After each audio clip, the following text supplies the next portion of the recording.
Hi hello friends, வணக்கம். நான் உங்கள் லீகல் கன்சல்டன்ட் ஜீன். யூஏஇல அதிகமா நிறைய பேர் ட்ரக் கேஸ்ல மாட்டிக்கிட்டு இருக்கீங்க. யூஏஇல நீங்க ட்ரக் கேஸ்ல மாட்டிருந்தீங்கன்னா இவ்வளவு பெரிய கான்சிக்வன்சஸ் நீங்க ஃபேஸ் பண்ண வேண்டியது இருக்குங்கிறது உங்களுக்கு தெரியுமா? யூஏஇல ட்ரக்ஸ் யூஸ் பண்ணி மாட்டினவங்களுக்கு ஹெவி பனிஷ்மெண்ட் இருக்கு. அது என்னங்கறத வாங்க பார்க்கலாம். ஹாய் ஹலோ ஃப்ரெண்ட்ஸ், வணக்கம். நான் உங்கள் லீகல் கன்சல்டன்ட் தமிழ் வழக்கறிஞர் அட்வொகேட் பவின். எஸ், யூஏஇல ரீசெண்டா ரொம்பவே நிறைய பேர் ட்ரக் கேஸ்ல மாட்டிட்டு பனிஷ்மெண்ட் ஃபேஸ் பண்ணிட்டு இருக்கிறீங்க. என்னன்னு பாத்தீங்கன்னா, யூஏஇல ஸ்ட்ரிக்டா ப்ராஹிபிட் பண்ணதுதான் ட்ரக்ஸ். அந்த ட்ரக்ஸ் நீங்க யூஸ் பண்ணாலோ இல்ல செல் பண்ணாலோ அது ரிலேட்டடா எதுல நீங்க இன்வால்வ் ஆனாலும் கண்டிப்பா ஹெவி பனிஷ்மெண்ட் இருக்குது. ஸோ இந்த மாதிரி ட்ரக் ரிலேட்டட் திங்ஸ்ல இன்வால்வ் ஆகிட்டு இருக்கிற உங்க ஃப்ரெண்ட்ஸுக்கு இந்த வீடியோ நீங்க ஷேர் பண்ணுங்க.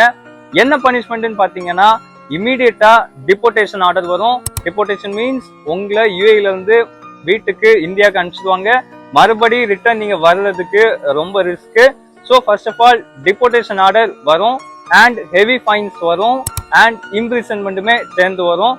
ஸோ ட்ரக் ரிலேட்டட் மேட்டர்ல நம்ம ஃப்ரெண்ட்ஸ் யாரும் இன்வால்வ் ஆகாம உங்க ஃப்ரெண்ட்ஸ் யாராவது இன்வால்வ் ஆயிருந்தாலும் நீங்க இந்த வீடியோ ஷேர் பண்ணுங்க. அண்ட் இந்த ஜட்ஜ்மெண்ட்ஸ் ஃபேஸ் பண்ற ஃப்ரெண்ட்ஸை தயவு செய்து நம்மளை கான்டாக்ட் பண்ண சொல்லுங்க. லீகலா அவங்களுக்கு எப்படி ஹெல்ப் பண்ண முடியுமோ ஹெல்ப் பண்ணலாம். சோ இது போல மேலும் பல தகவல்கள் பெறுவதற்கு நம்மளை ஃபாலோ பண்ணுங்க. பவின்ஸ் லீகல் கன்சல்டன்சி யூஏஇ. நன்றி, வணக்கம்.